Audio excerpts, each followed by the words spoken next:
केपीएफएसी 2024 interview के जो भी कैंडिडेट्स प्रिपरेशन कर रहे हैं, जो भी कैंडिडेट्स अपियर होने वाले हैं, उनके लिए कंटिन्यूअस कुछ ना कुछ अपडेट कर रहा हूँ, कुछ ना कुछ चीजें दे रहा हूँ।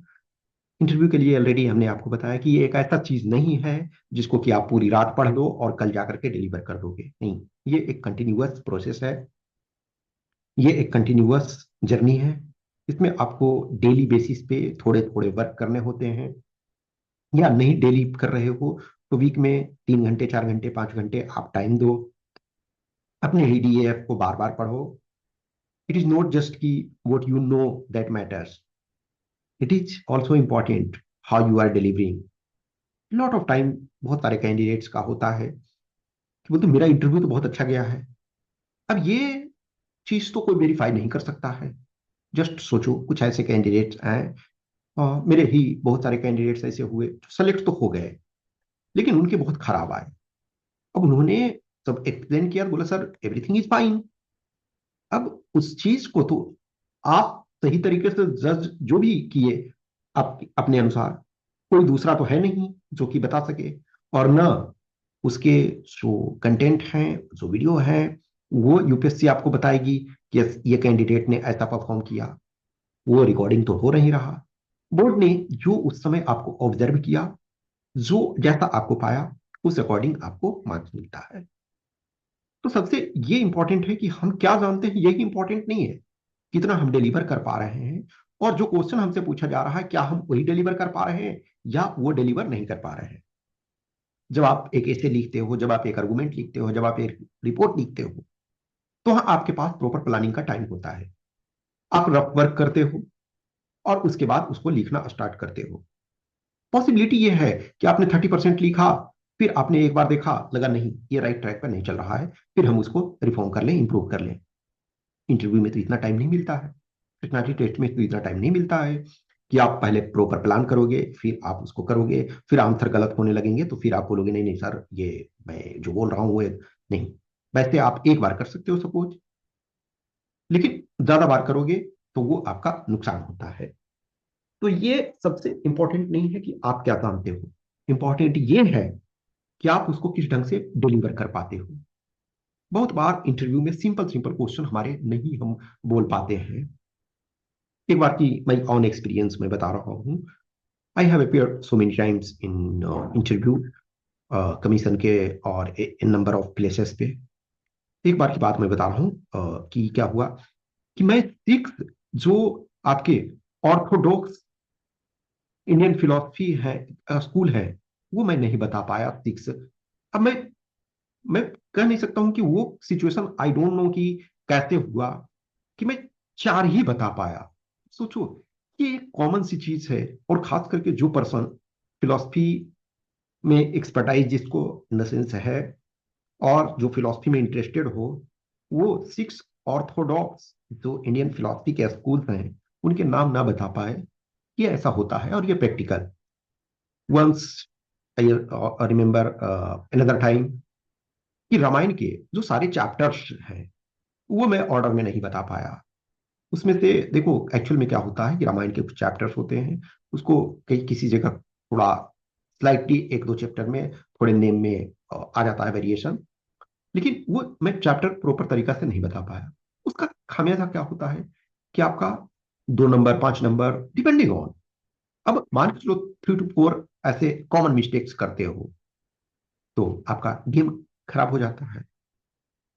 लेकिन कुछ मेयर फैक्ट से ऐसे नहीं है प्रभावित होते हैं। कुछ जो ओपिनियनेटेड बेस्ड क्वेश्चन होते हैं उसमें आप सही तरीके से नहीं डिलीवर कर पाते हो तो प्रॉब्लम होता है। लेकिन हाँ, जहां सिंपल क्वेश्चन, जो फैक्ट्स के क्वेश्चन होने चाहिए, अब वो आप नहीं बताओगे तो उसका परिणाम तो एडवर्स होगा ना। अब ऐसा नहीं है कि उसी के लिए सारा आपका खराब चला जाएगा, नहीं। इंटरव्यू कंप्लीटनेस में देखा जाता है। इवन इफ आप दो चार फैक्चुअल, ऐसा जैसे नहीं है कि मैंने यदि सिक्स इंडियन फिलोसफी नहीं बताया तो मेरे मार्क्स नहीं मिले, मिले। लेकिन शायद कुछ और चीजें थी जिसको बेटर करने पे अच्छा और मिल सकता था। सबके साथ ऐसा होता है, इफ्स एंड बट्स हमेशा रहता है। दैट्स वाई आप जाने से पहले आप इतने कॉन्फिडेंट होकर के जाओ कि मेजोरिटी ऑफ चीजों में आपको ये ना लगे कि मैं ये कहाँ आ गया हूं या मेरे लिए ये फर्स्ट एक्सपीरियंस। भरोसा रखो, बोर्ड या जो भी, आप जब भी इंटरव्यू देने जाते हो कहीं भी, तो जनरली एक्सेप्शन को छोड़ दिया जाए। एक्सेप्शन कभी कभी ऐसा हो जाता है मूड पे, या कुछ ऐसे सिचुएशंस हो गए आपके पहले वाले कैंडिडेट के साथ, उनका अच्छा एक्सपीरियंस नहीं रहा, तो हो सकता है उसका गुस्सा आप पे उतार सकते हैं। लेकिन जनरली मैं कह रहा हूँ 99% केसेस में जो बोर्ड होते हैं कोऑपरेटिव होते हैं। वो आपको कंफर्टेबल करवाते हैं, आपको वो एक कंफर्ट जोन में लाते हैं। वंस आप जब कंफर्टेबल हो जाते हो तब वो आपसे क्वेश्चन पूछने स्टार्ट करते हैं। शुरू में आपसे सिंपल क्वेश्चन पूछते हैं। जनरली इंट्रोडक्शन क्यों पूछा जाता है कि आप इंट्रोडक्शन से अपने बारे में बोलते हो, और कोई एक ऐसा चीज होता है जिसमें मोस्ट कॉन्फिडेंटली आप होते हो। अब सपोज करो आपका नेम, सोए हुए में भी आपसे आपका नेम पूछा जाएगा तो मैं समझता हूं कि आप सही बताओगे। जब भी किसी सिचुएशन में आप होते हो तो सबसे पहले आप अपना इंट्रोडक्शन बोलते हो। किसी नए पर्सन से आप मिलते हो तो अपने बारे में बताते हो, अपना नेम बताते हो, आप कहाँ से बिलोंग करते हो, आपकी एजुकेशनल क्वालिफिकेशन क्या है, आपकी जर्नी क्या है। इंट्रोडक्शन में बोलने के लिए तो बहुत कुछ बोला जा सकता है, लेकिन अपने पास उतना टाइम नहीं देते हैं।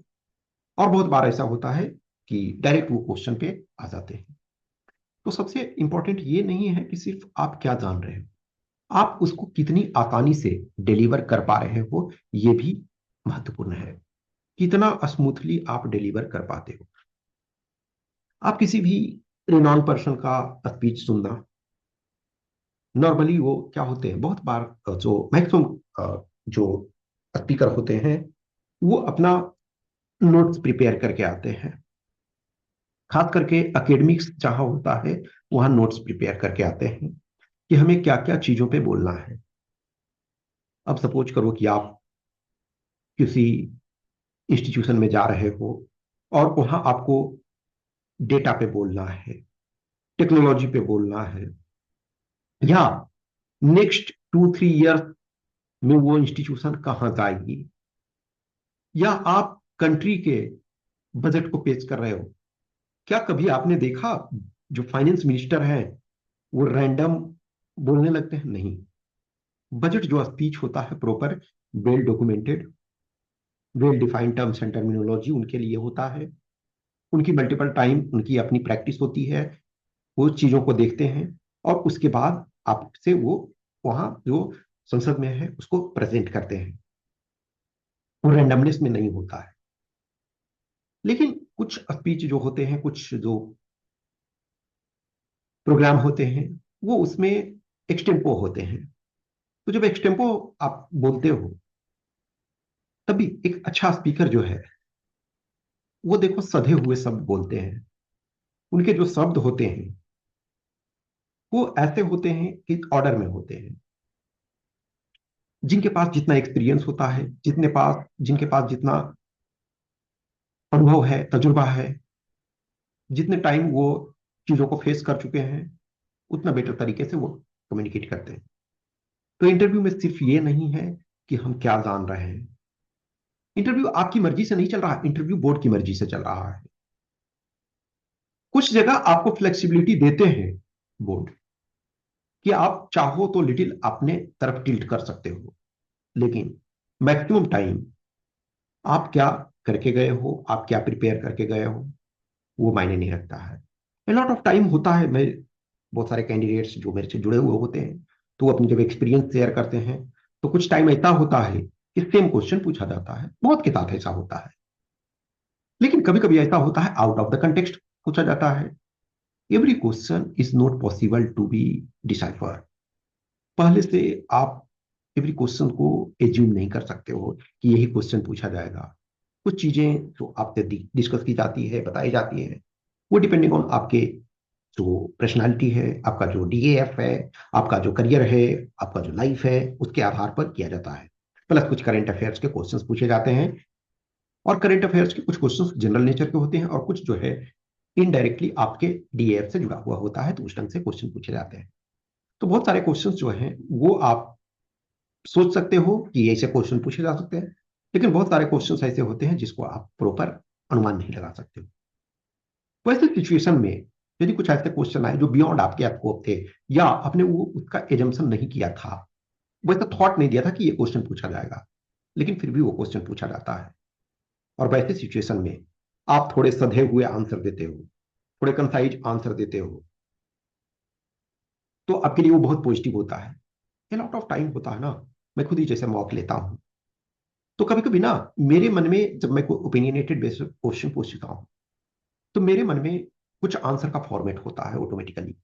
ऐसा नहीं है कि मैं प्रिपेयर करके क्वेश्चन आता हूँ, मैं रैंडम क्वेश्चन पूछता हूँ, हर कैंडिडेट से कुछ ढंग का ही चलता है, क्योंकि ये my it is my experience, और जो भी मैं इस काम में लंबे समय से कर रहा हूँ, तो इतना एक लिस्ट होता है एक्सपीरियंस। तो जब मैं क्वेश्चन पूछता हूँ तो मेरे मन में कुछ आंसर्स के फॉर्मेट आते हैं ऑटोमेटिकली, और यदि कभी कभी कोई कैंडिडेट उसी आधार पर बोलता है तो मुझे लगता है यार इसने बहुत अच्छा किया। वैसे सेम बोर्ड के साथ होता है, बोर्ड जब क्वेश्चन पूछते हैं तो वो आंसर कुछ चाहते हैं फॉर्मेट में।